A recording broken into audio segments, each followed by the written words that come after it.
स्वामी रामसुखदास जी महाराज को शत शत नमन।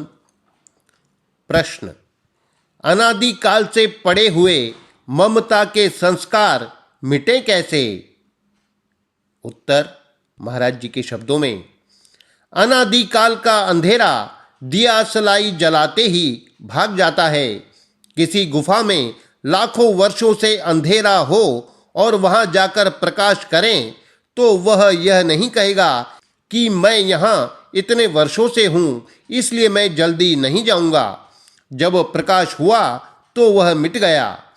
ऐसे ही जो भूल है, गलती है, वह मिटने वाली होती है। ममता को मिटाने का उपाय है देने की इच्छा रखो, लेने की आशा रखो ही मत कि हमें कुछ मिले। वस्तु अपने पास में है और दूसरा चाहता है तो बिना किसी शर्त के उसको दे दो। देते रहोगे तो स्वभाव ही देने का पड़ जाएगा। लेने का स्वभाव होने से ही नई नई ममता पैदा होती है। इसलिए भीतर से ही लेने की इच्छा छोड़ दो। संसार की सेवा ही सेवा करनी है, लेना कुछ नहीं है। यह कर्मयोग हो गया। संसार के साथ हमारा संबंध है ही नहीं, यह ज्ञान योग हो गया। भगवान ही मेरे हैं और कोई मेरा नहीं है, यह भक्ति योग हो गया।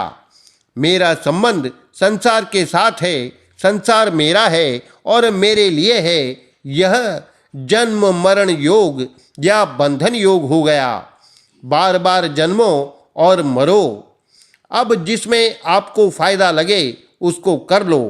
परमात्मा के साथ तो आपका संबंध स्वतः है और संसार के साथ संबंध आपका माना हुआ है।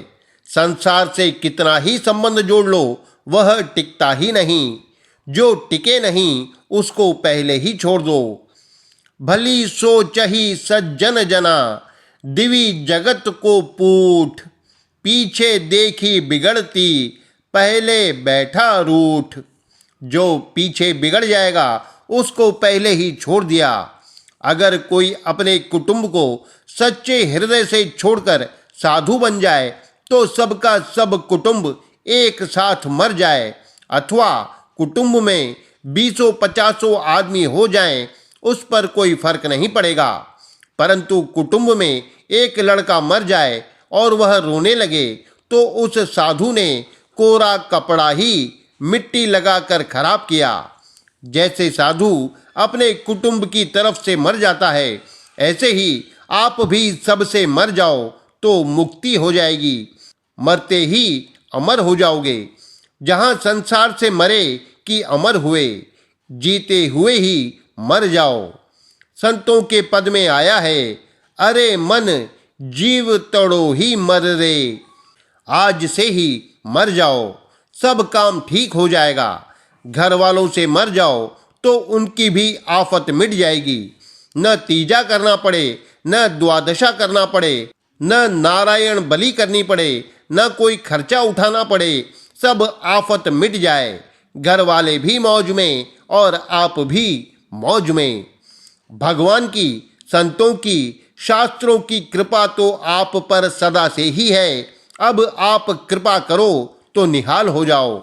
आप स्वयं कृपा नहीं करोगे तो उनकी कृपा पड़ी रहेगी, कुछ काम नहीं करेगी। जिनको पकड़ा है उनको छोड़ दो तो मुक्ति हो जाएगी। अब घर वालों को छोड़ दिया तो गुरुजी को पकड़ लिया कि ये मेरे गुरुजी हैं, ये गुरु भाई हैं, ये चाचा गुरु हैं, यह भतीजा चेला है। एक को छोड़ दिया और दूसरे को पकड़ लिया तो मुक्ति नहीं होगी, ज्यों के त्यों फंसे रहोगे। एक साधु मिले थे, वह कहते थे कि गुरुजी ने हमें विद्या सिखा दी कि तुम कुटुंब को छोड़ दो, तो हमने गुरुजी को ही छोड़ दिया। अब न गुरु है, न चेला है, न चाचा गुरु है, न भतीजा चेला है। पहले गृहस्थ से साधु हुए, अब साधु से भी साधु हो गए। कुटुंब को हमारा मानो मत और उनसे कुछ चाहो मत। इतना ही कुटुंब के साथ संबंध रखो। अपने पास जो पैसा है, सामर्थ्य है, समय है, वह उनकी सेवा में लगा दो।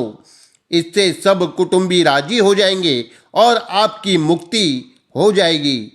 पहले का संबंध सेवा करके छोड़ दें और नया संबंध जोड़े नहीं तो मुक्ति ही रहेगी।